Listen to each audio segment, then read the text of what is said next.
जय जवान जय किसान। हूँ छुं अमित मानवदरिया, तमे छो वेदर ग्रुप सबसे तेज पर खेडूत मित्रों। केम छो? मजामां? हवे आपणे तो जूनी आगाही आपणे घणा समस्या आपी हती के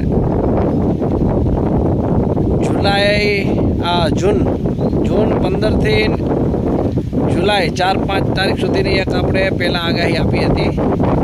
તો ગયા રાઉન્ડમાં ઘણા વિસ્તારોમાં વાવણી લાયક વરસાદ થયો, અમુક વિસ્તારોમાં ભારેથી અતિભારે વરસાદ થયો, જે ભાવનગર, બોટાદ, સુરેન્દ્રનગર એ બાજુ અને બનાસકાંઠા જે ઉત્તર ગુજરાત છે એમાં પણ।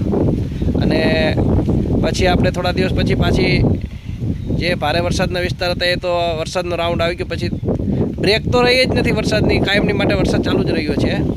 અને પછી ગઈકાલેથી પછી આપણે આની પહેલાં પણ વિડીયો બનાવ્યો હતો, 21 તારીખથી પાછો વરસાદ ચાલુ થશે એની વાત કરીએ। હવે તો ગઈકાલેથી વરસાદ ચાલુ થઈ ગયો છે ખેડૂત મિત્રો। હવે મેઇન વાત એ છે કે જે પશ્ચિમ સૌરાષ્ટ્ર જે છે સાવ દરિયાઈ કાંઠા ઉપર, જે આ દેવભૂમિ, દ્વારકા, જામનગર ને એ વિસ્તાર અને કચ્છના વિસ્તાર, હવે એ વિસ્તારોના ખેડૂત ભાઈઓએ વાવણી લાયક વરસાદ તો થયો માન ને સારો એવો, બધે ફૂલ વરસાદ એટલો નથી પણ વાવણી લાયક વરસાદ થઈ ગયો છે, પણ જમીન પોચી છે અને વરસાદની રાહ જોઈ રહે છે। અને આ વિડીયા આવે છે સોશિયલ મીડિયામાં, વોટ્સઅપ ગ્રુપમાં કે આ બાજુ વરસાદ છે, આ બાજુ છે, પણ હજી દેવભૂમિ, દ્વારકા અને જામનગર વિસ્તારમાં હજી વરસાદ નથી। તો હવે એમના માટે ખાસ સાર્વત્રિક વરસાદનો રાઉન્ડ છે। આપણે અત્યારે વિડીયોમાં ખાલી જે વરસાદ વિહોણા વિસ્તાર છે જેને ખાસ જરૂર છે એની વાત કરવાની છે। સાર્વત્રિક વરસાદનો રાઉન્ડ છે ખેડૂત ભાઈઓ, નો ટેન્શન। અશોક સરની પણ આગાહી આવી ગયેલી છે।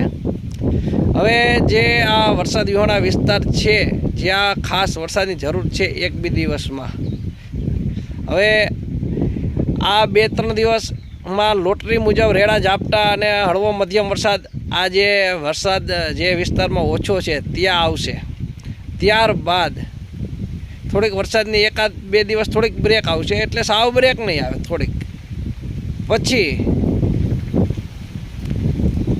26-27 તારીખની આસપાસથી ભારેથી અતિભારે વરસાદનો રાઉન્ડ ચાલુ થવાનો છે।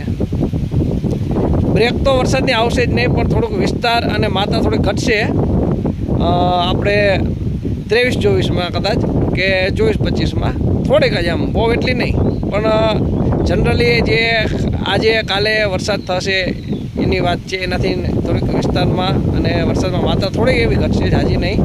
પછી 26-27-28ની આસપાસ એ 26-27-28-29-30 એ તારીખોમાં ભારેથી અતિભારે વરસાદ છે। અને દેવભૂમિ, દ્વારકા, કલ્યાણપુર વિસ્તાર જે છે, જામનગરના અમુક પોરબંદરના વિસ્તારો જે વરસાદની ખાસ જરૂર છે, બીજા પણ ઉપલેટા, ધોરાજી અને પાયાવદર ને એ બાજુ, પછી કચ્છના વિસ્તારો, જે વિસ્તારોમાં ઓછો વરસાદ છે તેને 30 તારીખ સુધીમાં સારામાં સારો વરસાદ થઈ જશે। અને અત્યારે જે જરૂર છે રેડા ઝાપટાની થોડી ઘણી, એ પણ 2-3 દિવસની અંદર તમને રેડા ઝાપટા સ્વરૂપે વરસાદ મળી જશે।